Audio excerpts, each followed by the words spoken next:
আর এই জায়গায় বেশি ব্যতিব্যস্ত হবেন না। অনেক সময় কিন্তু ফ্যান্টাসিতে ভুগি, আমরা অস্থির হয়ে যাই। অস্থির হলেই ডিসিশন নিতে ভুল হবে, অস্থির হলেই ডিসিশন নিতে ভুল হবে। স্থির থাকতে হবে। নিজেকে স্থির রাখার জন্য কি করবেন? বেশি বেশি নফল রোজা রাখবেন। বেশি বেশি কি করবেন? নফল রোজা রাখবেন। আর ভালো কাজে ব্যস্ত রাখবেন নিজেকে। ভালো কাজে কি করবেন? ব্যস্ত রাখবেন। একা একা থাকলে আর এই যে খারাপ সার্কেলের মধ্যে থাকলেই মাথার মধ্যে শয়তান ভর করবে, তখন দেখবেন অস্থির হয়ে গেছেন আপনি। আর স্থির হওয়ার চেষ্টা করেন, ভালো কাজে ব্যস্ত রাখেন, হালাল পথ অবলম্বন করে হারাম থেকে বেঁচে থাকেন। এখন যে জায়গায় আসছিলাম, এখান থেকে আস্তে আস্তে শেষের দিকে যাবো। দেখুন, আল্লাহ পাক যে বিষয়গুলোকে ভালোবাসতে বলেছেন আমি ভালোবাসবো, এই ভালোবাসা জায়েজ, হালাল। এই ভালোবাসার উদ্দেশ্য আল্লাহর সন্তুষ্টি অর্জন করা। এই ভালোবাসার উদ্দেশ্য এই নয় যে আমি যাকে ভালোবাসি তার কাছে আমি কিছু প্রত্যাশা করছি। না, আমি কিছু প্রত্যাশা করছি না, আমি প্রত্যাশা করছি আল্লাহর সন্তুষ্টি। তখন দেখবেন সে আপনাকে কষ্ট দিলেও আপনি সবর করতে পারবেন। কেন সবর করতে পারবেন? কারণ আপনি তো আল্লাহর সন্তুষ্টির জন্য তাকে ভালোবাসছেন, আপনার তো কোনো স্বার্থ নাই।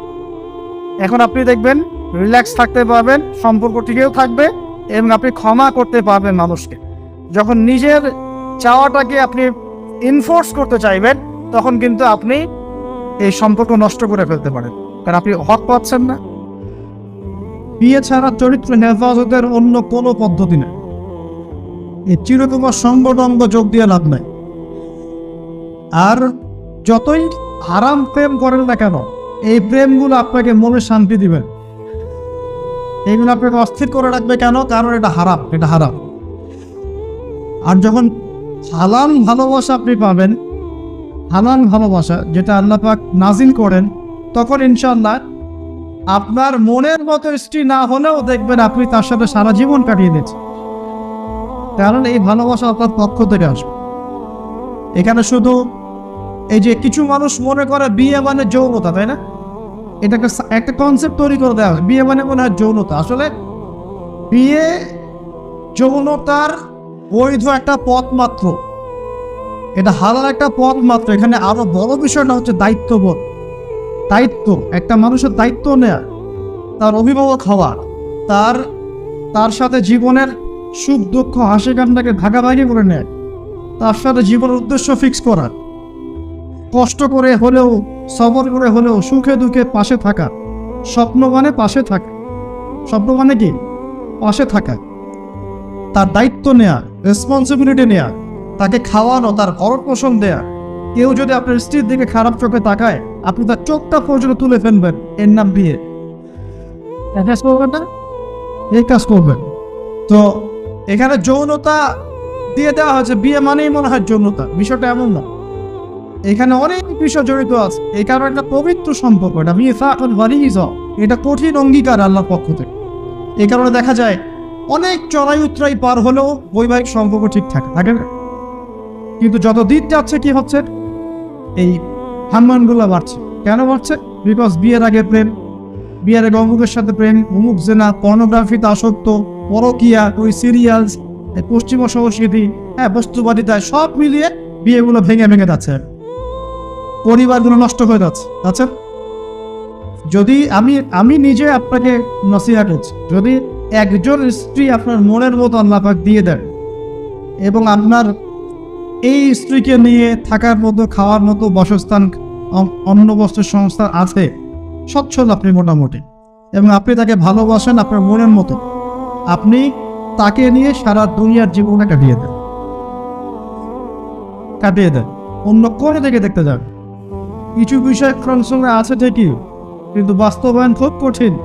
ফ্যান্টাসিতে ঢুকলে হবে না, ফ্যান্টাসিতে ঢুকবেন না, এগুলো কঠিন। আর এখন যে অবস্থা পড়েছে, একজন স্ত্রীকে সন্তুষ্ট করাই তো কঠিন, আর মানুষ চারজনকে সন্তুষ্ট করতে চাচ্ছে। এত সহজ না সবকিছু। এটা নিয়ে আমি আলাদা লেকচার দিব। আপনাদের কিছু বিষয় জানতে হবে, জানার দরকার আছে। আর ব্যালেন্স করা এত সহজ নয়, ব্যালেন্স করা এত সহজ নয়। সর্বোচ্চ চেষ্টা করার পরেও দেখবেন, সর্বোচ্চ চেষ্টা করার পরেও দেখা যাবে দিন শেষে আপনি অপরাধী হয়ে বসে আছেন। আর আমি একটা লেকচারে বলেছি না, পুরুষ মানুষ বোকা। পুরুষ মানুষ কেন বোকা? কারণ সে সবাইকে খুশি করতে চায়। সে চায় মা সুখে থাক, বোন সুখে থাক, স্ত্রী সুখে থাক, যদি আরও স্ত্রী থাকে ও সুখে থাক, সন্তানরা সুখে থাক, সবাই ভালো থাক। এবং তাদের ভালোর জন্য তারা কত কষ্ট করে, দিন রাত ডিউটি করে, অফিসে যায় আসে, জ্যাম ফেস করে, মানসিক প্রেশার নেয়, শারীরিক প্রেশার নেয়, তাই না? অথচ এই কষ্ট কিন্তু মহিলারা বোঝে না, বোঝে? সবাই বোঝে না। আছে অনেক ভালো স্ত্রী আছে, কিন্তু সবাই কিন্তু বোঝে না।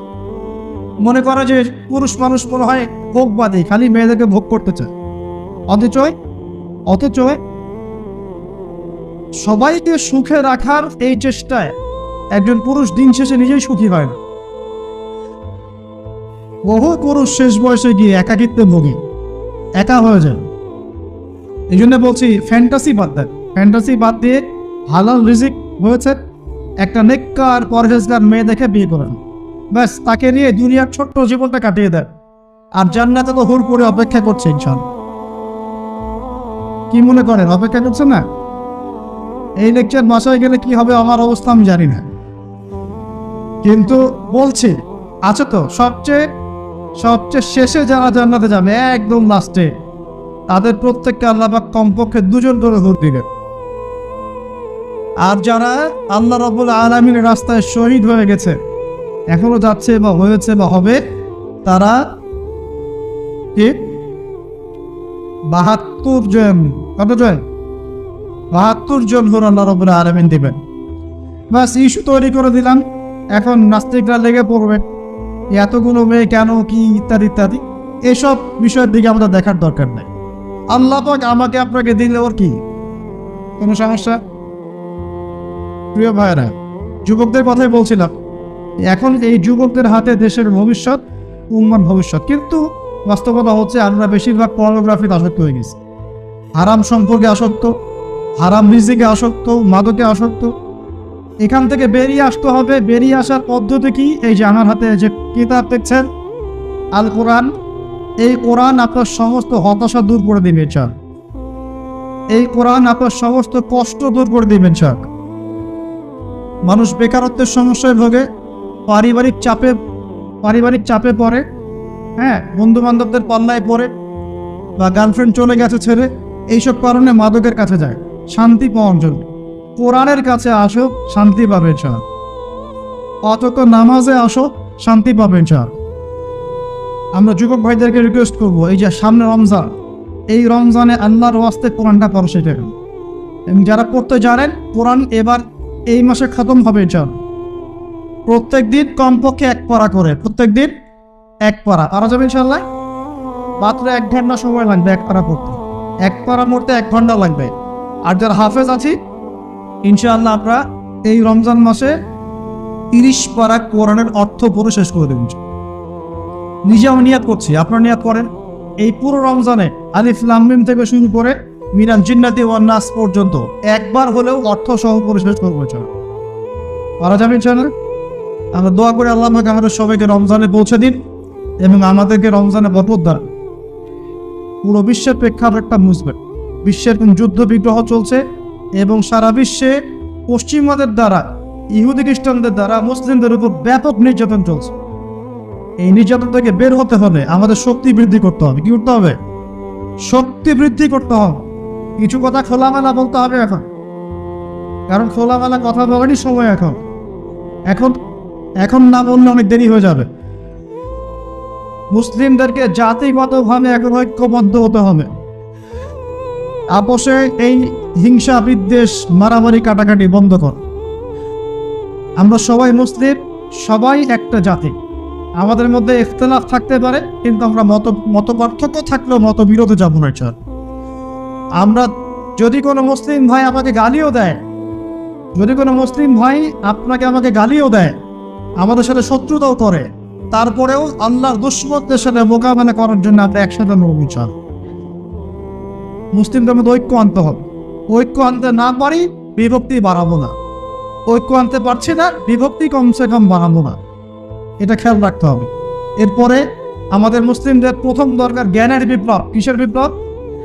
কোরআনের জ্ঞান, হাদিসের জ্ঞান, এই যে ইসলামের জ্ঞান, দ্বীনের জ্ঞান এবং দুনিয়াবি জ্ঞান, এই সমস্ত রকম জ্ঞানকে একত্রিত করে এমন শিক্ষা গ্রহণ করতে হবে যে ইনশাআল্লাহ আগামী দিনে যেন আমরা আগামী 10 থেকে 20 বছর পর এই কোরআন সুন্নাহর জ্ঞানকে দিয়ে বিশ্বকে চ্যালেঞ্জ করতে পারি, এমন প্রজন্ম তৈরি করতে হবে। আল্লাহ পাক তৌফিক দান করুন।